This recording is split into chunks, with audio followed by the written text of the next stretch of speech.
Kviečiu Seimo pirmininkę.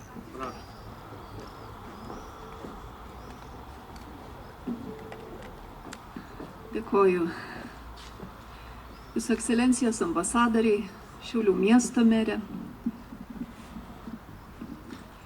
gerbiama Lietuvos žydų litvakų bendruomenės pirmininkė Faina Kukliansky, Šiaulių krašto žydų bendruomenės vadovai, atstovai, nariai, Šiaulių apskrities žydų bendruomenės nariai ir atstovai, mėly šiauliečiai, garbūs svečiai, visi tie, kurie yra neabejingi tragedijai. Thank you, fellow ambassadors, Mayor of City of Šiauliai, Lithuanian Jewish Litvak Community Chairwoman, members of Jewish communities of Šiauliai, chairpersons of those communities, representatives, members, and fellow citizens of Šiauliai, guests gathered here today, and everyone to whom the sense of human tragedy is not foreign. Čia mano gimtajame mieste susirinkome svarbę, nors ir nelinksma proga, paminėti Šiaulių geto sunaikinimo 80-metį. Prieš metus minėjome Vilniaus geto 80-asias sukilimo ir likvidavimo metinės, kai 1943 metais jame kalėję paskutiniai keli tūkstančiai žydų buvo išvežti į koncentracijos stovyklas ir ten nužudyti. Šiais metais kartu su Šiaulių getu prisimename ir Kauno getą, jo sunaikinimo tragediją. And here in my hometown, we've gathered today on this sorrowful occasion, but an important one, to commemorate the liquidation of Šiauliai Ghetto 80 years anniversary. A year ago, we've commemorated the liquidation of Vilnius Ghetto, when in 1943, the remaining jailed Jews in the ghetto were taken away and killed in concentration camps. This year, together with Šiauliai Ghetto, we remember Kaunas Ghetto and the tragedy of its abolishment. Those are tragic yet very important, meaningful occasions which are essential to remember.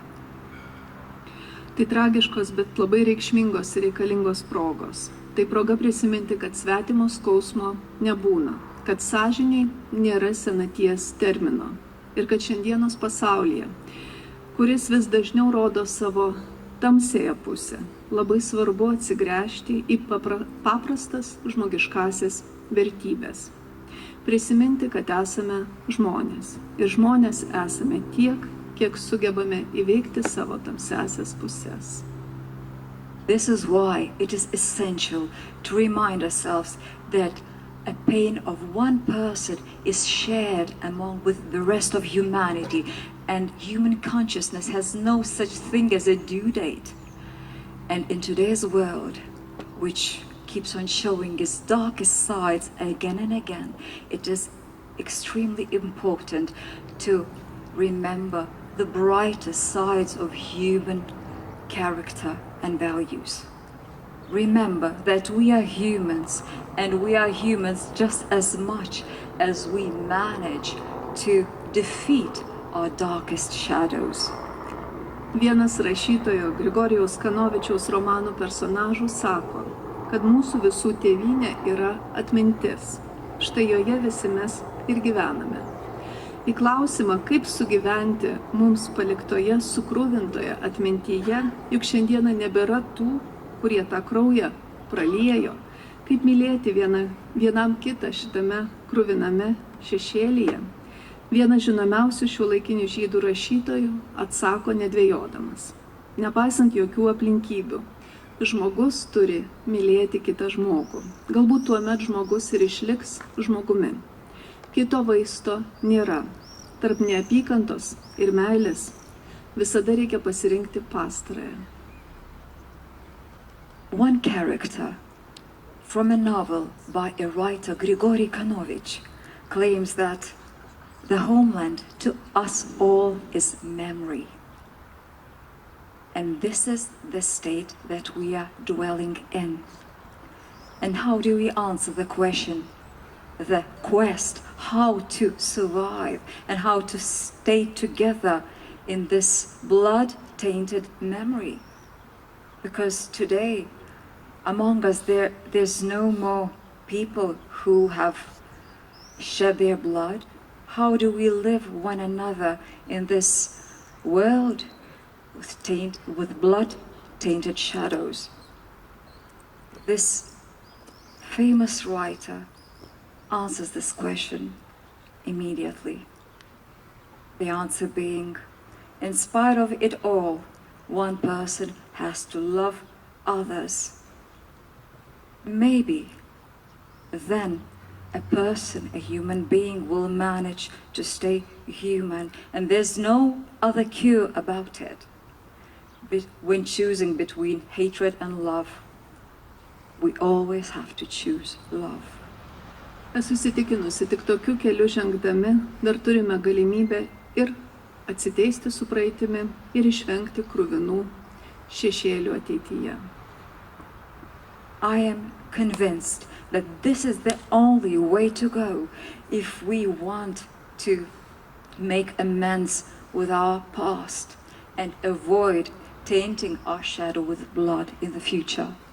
Pabaigai norėčiau pareikšti gilią nuoširdžią užuojautą dėl netikėtos Šiaulių apskrities žydų religinės bendruomenės vadovo Sanios Kerbelio mirties. Ir šeimos nariams, ir draugams, ir bendražygiams, ir visai žydų bendruomeniai. In conclusion, I would like to express my genuine and deep condolences due to the sudden death of Šiauliai Jewish community leader Sania Kerbelis. Ši žinia sukrėtė daugelį.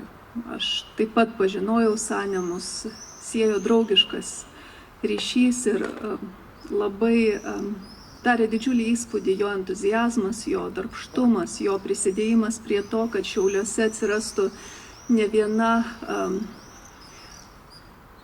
Šiaulių žydų istoriją mininti vieta. Ir labai tikiuosi, kad jo darbai nutrūkę tikrai per anksti bus tęsiami.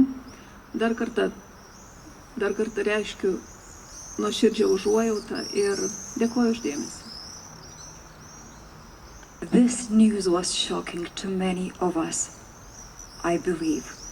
And I remember Sania Kerbelis because of the friendly connection that we've shared. And his path was marked with enthusiasm, honesty, and activity for all of the Jewish community. And I hope that the work, the activities of his that he started will not be finished here, that they will continue further on.